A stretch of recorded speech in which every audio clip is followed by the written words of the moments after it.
I was in really good shape. I had been working out quite a bit.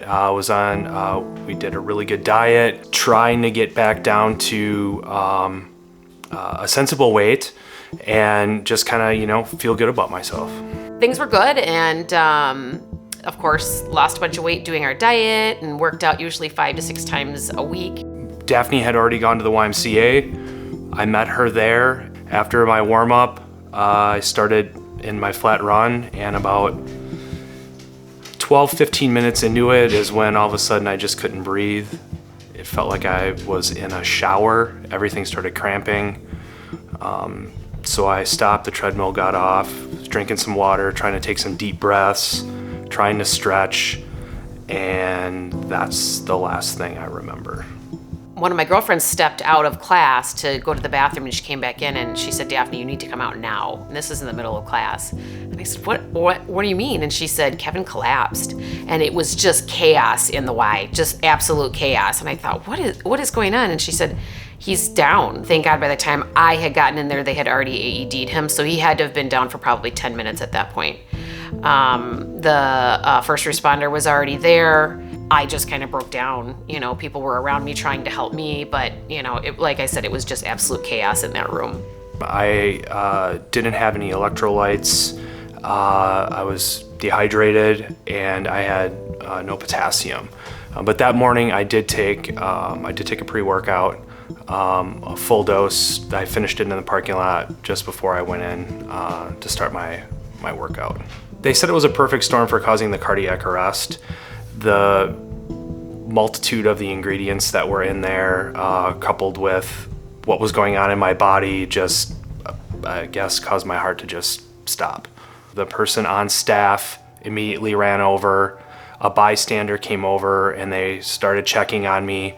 A few minutes later, there was a doctor that happened to be working out, and he came over. He was doing agonal breathing, which is something that happens when your heart stops. So it's almost kind of a gurgling noise that he was making. That's when the doctor realized we need the AED. He said he ripped it off of the wall, came back in, and at that point the CPR just wouldn't do anything. They had been doing CPR the whole time. But had they not had the AED there, his percent of survival was not good.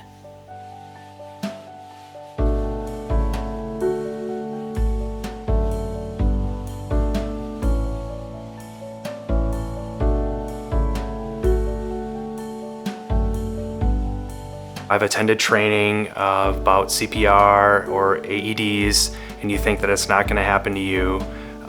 But then when it does, and you come out on the other side and you realize that it was someone in that line of that moment that actually made it possible for you to be there. The American Heart Association is very important and close to my heart and for my family because people need to be aware. I don't think a lot of people think things can happen to them. I don't think people are educated enough on heart issues, heart disease, anything like that. And there are other things other than just a heart attack. So there is, heart attack, there's heart disease, there's cardiac arrest. I think it's very important that people know the difference between a heart attack and cardiac arrest. I think that's something that the American Heart Association is trying to do is educate people, and I think it's important that people understand. Everybody should know CPR. It's very important.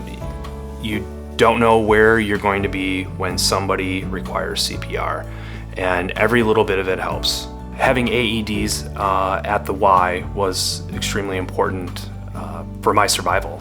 It saved my life, and I think there should be more of them, available.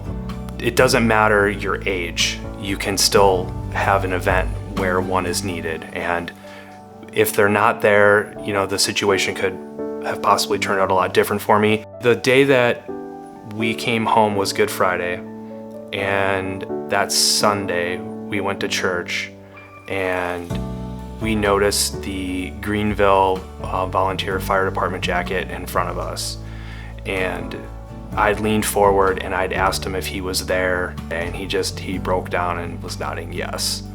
And so we got a picture taken with him and just thanked him. There was also an outpouring of support from our friends, but definitely family. I do remember being in the hospital. I could not wait to see my kids. I always used to think like little things were kind of trivial, and afterwards I came to the realization that it's the little things. Just being able to, even if it's hanging out, or going hunting or fishing or camping, it's those little moments, those little things. I always had this feeling of invincibility, and all of a sudden when something like this happens, you're kind of like set back a little bit of like, whoa, this stuff really can happen. And thankfully it was at the right place, at the right time, with the right people and the right equipment.